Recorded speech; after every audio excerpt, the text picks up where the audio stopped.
e como eu mando essa pessoa para casa? Não, hoje você não vai trabalhar, não vai receber, não. Amanhã você está suspenso. Você não precisa falar que não vai receber. Hum, Você fez isso hoje, amanhã você não precisa vir trabalhar, você está suspensa, porque isso é muito grave na nossa empresa. E na suspensão vai estar escrito o quê? Fulana de tal, né?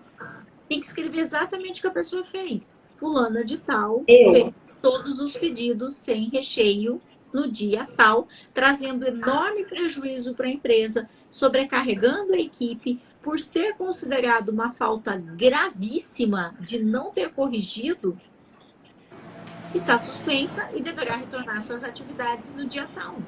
O que você não deve pedir para o teu contador fazer, porque ele tem um Sim, sistema contábil e do sistema contábil ele aperta o botão e tchum, sai a suspensão. Só que essa certo. suspensão é engessada e ela é uma suspensão que fala do artigo 482, fala da justa causa, e não é esse o objetivo é só corrigi-la.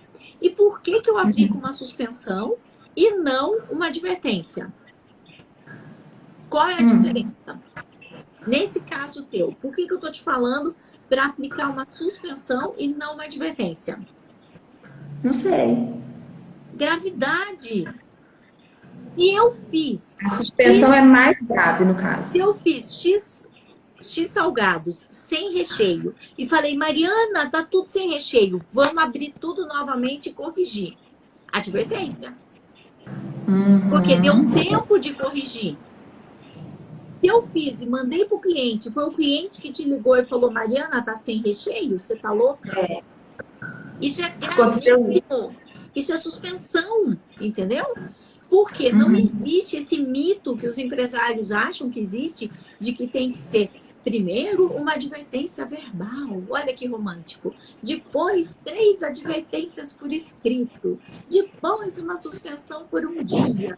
Depois, uma suspensão de 2 dias. Depois, uma de 3 dias. E depois, uma justa causa. Não! Se a pessoa falsificar um atestado médico, é justa causa na hora.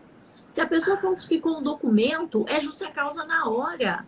Se a pessoa deu um soco fisicamente na cara do amigo, é justa causa na hora. Porque a justiça vai dizer que você está esperando ele dar uma facada para tomar uma providência. E quando a pessoa fez não sei o que sem recheio, fez não sei o que errado, fez não sei o que, em lugar de você aplicar os documentos, advertir, suspender, deixar tudo correto, preto no branco, você não fez nada, você só falou. E falar, gente, de verdade, a Alexia fala, o Siri fala, Magalu fala, a Bia do Bradesco fala, falar não resolve. Papagaio de pirata fala também. Então, não resolve falar. Falar é mãe que fala. Quando você chama a atenção, como se você fosse mãe da pessoa, você desperta nela aquela criança rebelde que vai fazer de tudo para continuar te contrariando. Quando Uhum. você fala como mãe, como pai, isso é análise transacional, gente. Você está despertando a criança rebelde que existe dentro dele.